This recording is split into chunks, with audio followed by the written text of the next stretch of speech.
नमस्कार, मैं हूं मोनिका जायसवाल और आप देख रहे हैं इंडिया न्यूज। 1 जुलाई से होने वाली चारधाम यात्रा पर हाईकोर्ट ने रोक लगा दी है।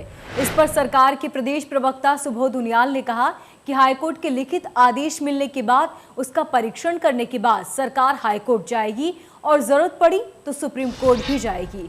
गौरतलब है कि प्रदेश सरकार द्वारा चारधाम यात्रा 1 जुलाई से शुरू होने जा रही थी, जिस पर हाईकोर्ट ने रोक लगा दी। वहीं हाईकोर्ट ने 7 तारीख तक सरकार से इस पर एफिडेविट प्रस्तुत करने के बाद फिर शुरुआत करने की बात कही।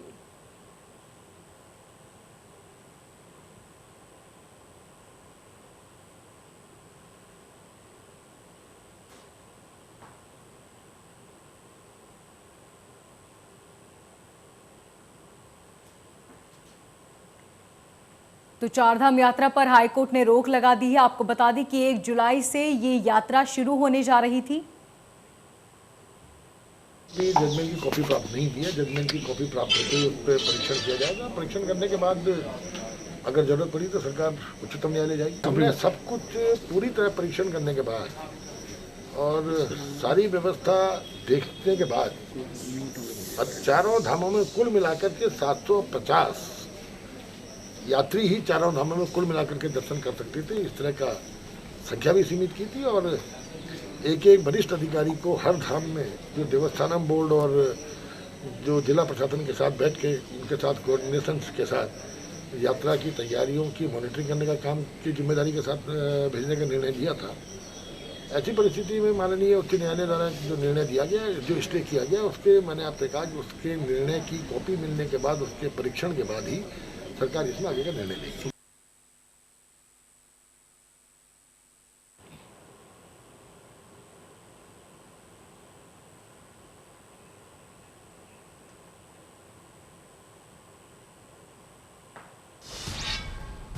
और इस खबर पर ज्यादा जानकारी के लिए सुभाष गौड़ हमारे संवाददाता हमारे साथ फोन लाइन पर बने हुए हैं। सुभाष, जैसे कि चारधाम यात्रा को अब रोक लगा दी गई है, ऐसे में जो वहां पर कार्यरत है, जिनकी दुकानें हैं, जिनका पूरा कारोबार ही उनसे चारधाम यात्रा से चलता है, अब उनका क्या कुछ कहना है?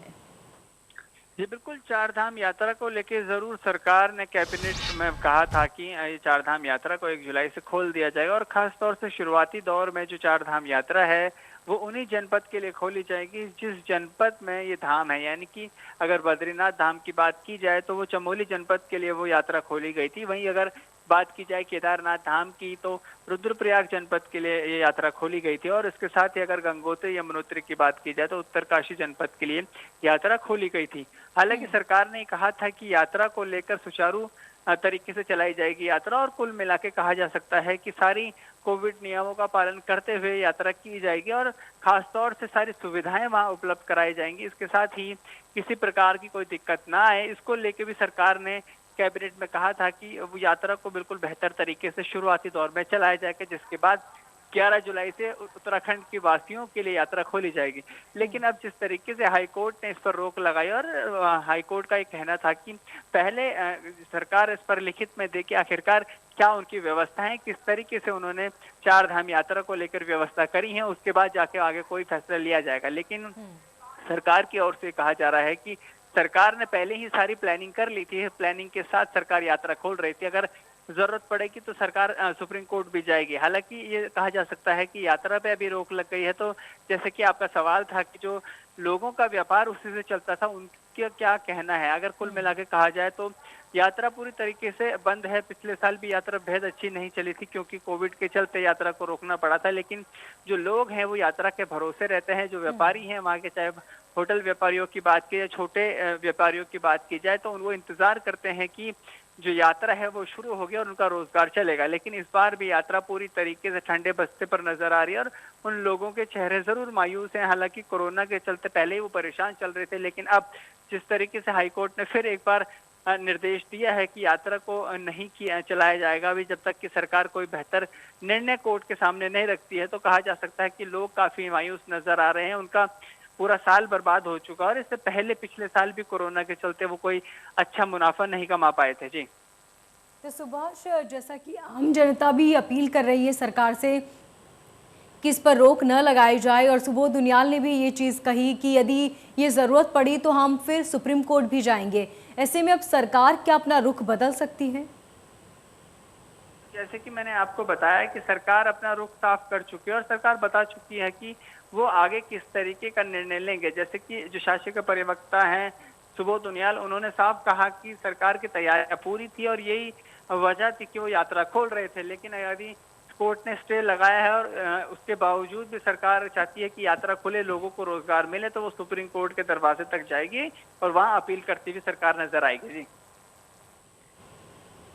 सुभाष, इसी के अलावा यदि वहाँ की जो जनता है, जो लोग हैं, कोरोना जो महामारी है उसको लेकर लगातार कहा जा रहा है कि कोरोना की वजह से ये फैसला लिया गया है कोर्ट ने, लेकिन कोरोना की जो सेकेंड वेव है वो काफ़ी अब नियंत्रण में है और सरकार ने खुद ये चीज़ मानी है कि कोरोना का जो खतरा है वो फिलहाल टला तो नहीं है, लेकिन हालात अभी हमारे काबू में है।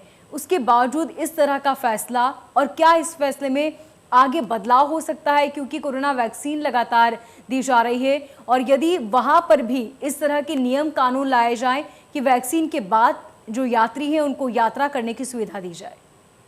जी बिल्कुल, पहले ही नियमों के साथ यात्रा खोली गई थी। जैसे कि मैंने आपको पहले ही बताया कि केवल उसी जनपद के लिए यात्रा भी खोली गई थी। और जैसे कि जो शासकीय प्रवक्ता है सुबोध उनियाल, उन्होंने बताया कि लगभग 700 से अधिक लोग ही यात्रा एक दिन में कर पा रहे थे।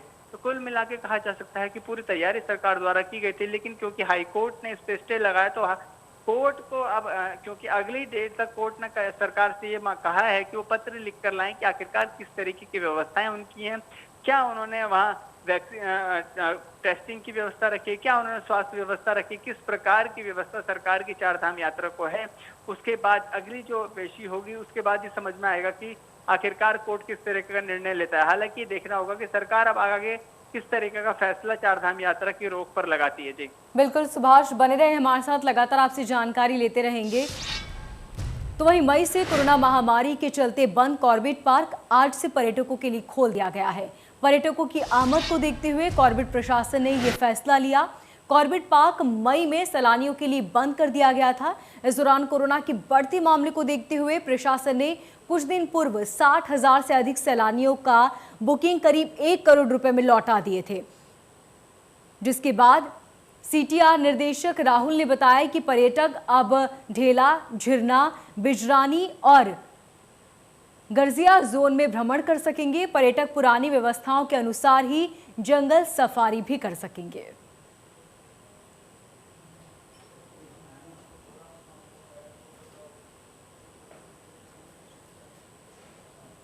तो आज से पर्यटकों के लिए कॉर्बेट पार्क खुल चुका है। पुरानी व्यवस्थाओं के अनुसार ही व्यवस्थाएं होंगी और कोरोना को देखते हुए यहां पर अब स्थितियों में कुछ बदलाव जरूर किया गया है, लेकिन सैलानियों के लिए ये खुशी की खबर है। अब पर्यटक यहां पर आकर सैर कर सकेंगे। तो कॉर्बेट पार्क अब पर्यटकों के लिए खोल दिया गया है। आपको बता दें कि कोरोना के चलते कॉर्बेट पार्क को बंद कर दिया गया था, लेकिन अब कॉर्बेट पार्क को खोलने की इजाज़त दी गई है और पुरानी व्यवस्थाओं के अनुसार उसे खोला जाएगा। तो पर्यटकों के लिए ये बेहद ही अच्छी खबर है। अब कॉर्बेट पार्क पर्यटकों के लिए आज से खुल चुका है। व्यवस्थाएं पहले की तरह ही रहेंगी, लेकिन कोरोना के चलते स्थितियों में कुछ बदलाव किया होगा।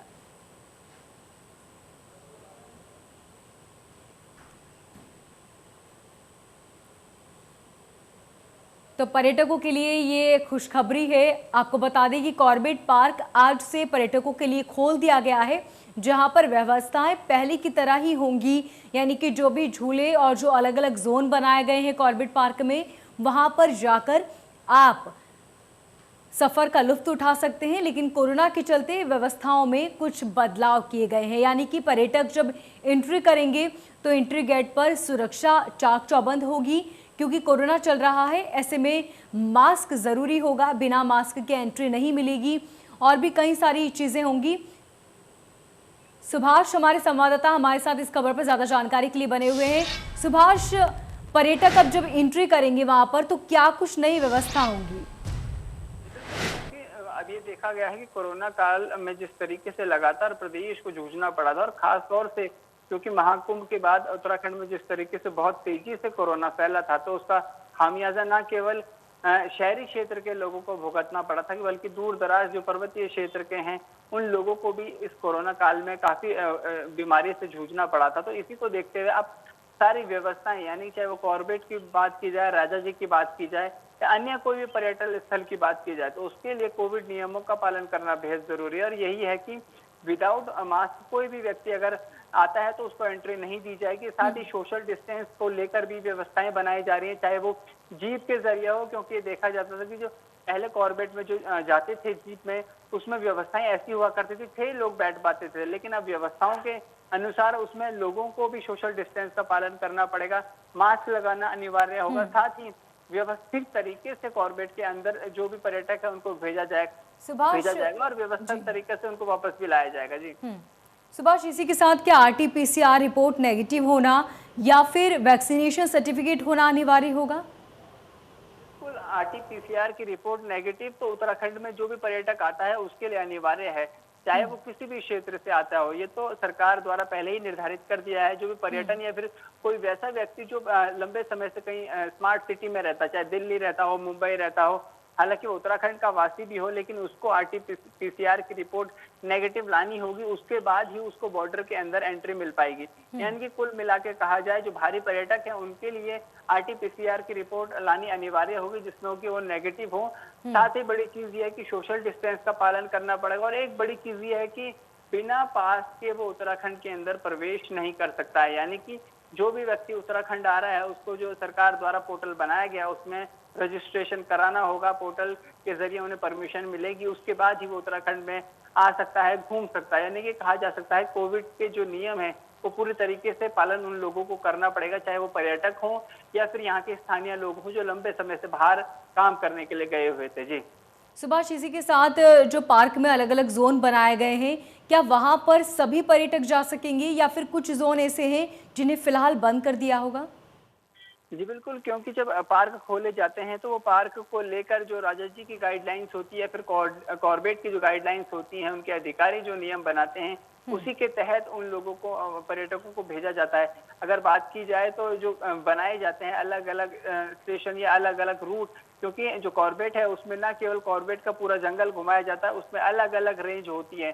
उन रेंजों में व्यवस्था तरीके से पर्यटकों को भेजा जाता है, और ये कहा जा सकता है कि सीमित स्थिति में लोगों को अब भेजा जाएगा। हालांकि कोरोना से पहले व्यवस्थाएं कुछ ज्यादा लोगों की हुआ करती थी, लेकिन अब क्योंकि कोरोना बहुत तेजी से प्रदेश में फैला, उसका खामियाजा प्रदेश को भुगतना पड़ा, तो अब जो व्यवस्था है वो कॉर्बेट की जो टीम है वो करती है, और उसके तहत ही सभी जो कोविड नियम है उनका पालन करते हुए सारी व्यवस्थाएं बनाई जा रही हैं। जी ठीक सुभाष, तमाम जानकारी के लिए आपका बहुत शुक्रिया। तो वहीं बाजपुर में भाजपा प्रदेश प्रवक्ता राजेश कुमार ने प्रेस कॉन्फ्रेंस की और कांग्रेस पार्टी पर दलित और मुस्लिम समाज के लोगों को वोट बैंक के रूप में इस्तेमाल करने का आरोप लगाया। आपको बता दें कि उत्तराखंड में नेता प्रतिपक्ष इंदिरा हृदयेश के निधन के बाद कांग्रेस पार्टी में नेता प्रतिपक्ष को लेकर काफी खींचतान चल रही है। वहीं कांग्रेस पार्टी ने नेता प्रतिपक्ष बनाए जाने को लेकर चल रहे अंतर्कलह पर भाजपा प्रदेश प्रवक्ता राजेश कुमार ने प्रेस वार्ता करते हुए कांग्रेस पर प्रहार किया। इस दौरान राजेश कुमार ने कहा कि कांग्रेस पार्टी ने दलित और मुस्लिम समाज के लोगों को वोट बैंक की तरह इस्तेमाल किया है, और यही कारण है कि आज भी कांग्रेस पार्टी में सामान्य चेहरे ही दौड़ में शामिल हैं।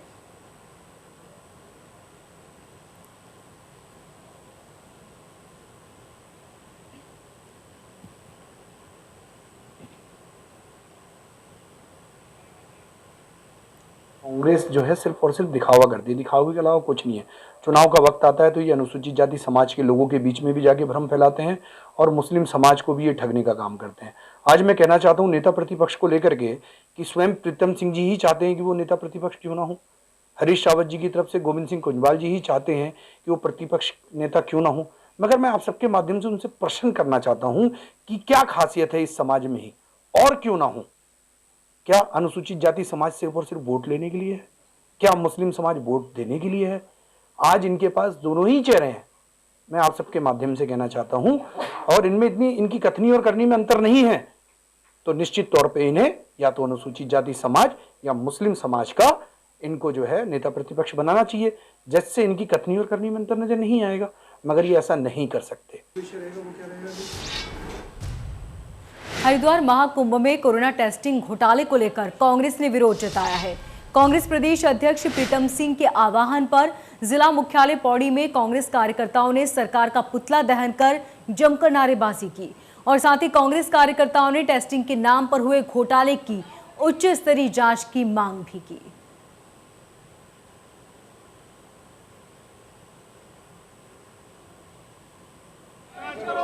कुंभ घोटाले में जिस तरीके से इन्होंने कोरोना टेस्टिंग पे जो घोटाला किया है, जिससे कि हमारे आसपास के और हमारे प्रदेश के लाखों लोगों की जान गई है, उसके जो दोषी हैं, जो हमारी प्रदेश सरकार है, केंद्र सरकार है, उनको कड़ी से कड़ी सज़ा मिलनी चाहिए, क्योंकि उनके द्वारा यहाँ के लोगों के साथ एक अत्याचार किया गया है और यहाँ के लोगों को बेवकूफ़ बनाया गया है और फर्जी टेस्टिंग करके उन लोगों को मौत के मुँह पे धकेला है। आज हमने कांग्रेस कमेटी पौड़ी के द्वारा ये जो आयोजन किया पुतला दहन का प्रदेश सरकार का, ये इस संबंध में था कि हरिद्वार महाकुंभ में जो कोविड टेस्टिंग के मामले में जो महा घोटाला हुआ है, तो उसके लिए हमने सरकार को चेताने के लिए ये पुतला दहन का कार्यक्रम किया कि इसकी एक जांच होनी चाहिए, उच्च स्तरीय जांच होनी चाहिए, क्योंकि यह ऐसी निकम्मी सरकार कि देश के अंदर, पूरे देश के अंदर, पूरे विश्व के अंदर ये कोरोना जैसी महामारी में भी और इस प्रकार के कोविड टेस्टिंग के मामले में भी इतनी बड़ी भ्रष्टाचारी, जो कि कम से कम इस मामले में तो भ्रष्टाचारी नहीं होनी चाहिए थी। उत्तरकाशी में जिला स्तरीय टास्क फोर्स समिति की बैठक हुई। इस बैठक में जिलाधिकारी मयूर दीक्षित ने स्वास्थ्य विभाग और रेखी विभागों को कोरोना संक्रमण की तीसरी लहर की पूर्ण तैयारी कर पुख्ता इंतजाम करने के निर्देश दिए। जिलाधिकारी ने कहा कि कोरोना संक्रमण की तीसरी लहर में विशेषज्ञों द्वारा बच्चों के संक्रमण होने की संभावना व्यक्त की गई है, इसलिए जिला चिकित्सालय और सामुदायिक स्वास्थ्य केंद्र और प्राथमिक स्वास्थ्य केंद्रों के अलावा अतिरिक्त प्राथमिक स्वास्थ्य केंद्र में भी आवश्यक उपकरण, दवाई, वेंटिलेटर, ऑक्सीजन बेड आदि की समय समय पर व्यवस्थाएं सुनिश्चित करें।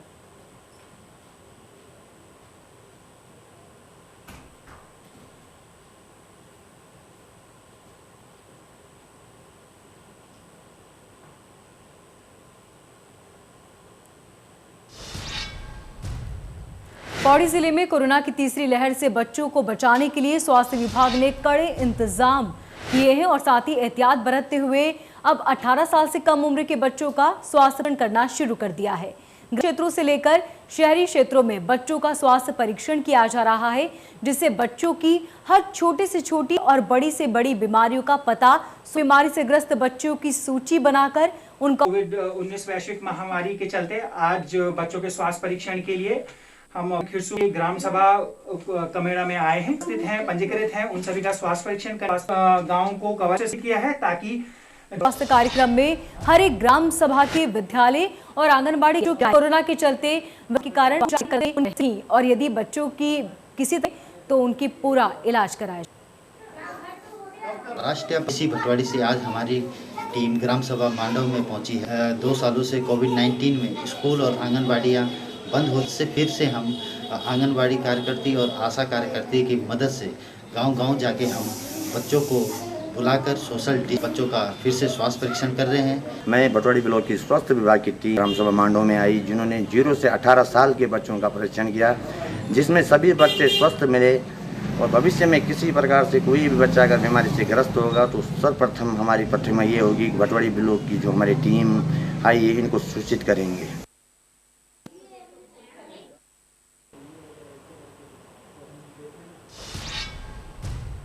इस बुलेटिन में फिलहाल इतना ही। लगातार खबरों को जानने के लिए देखते रहिए इंडिया न्यूज़ उत्तर प्रदेश उत्तराखंड।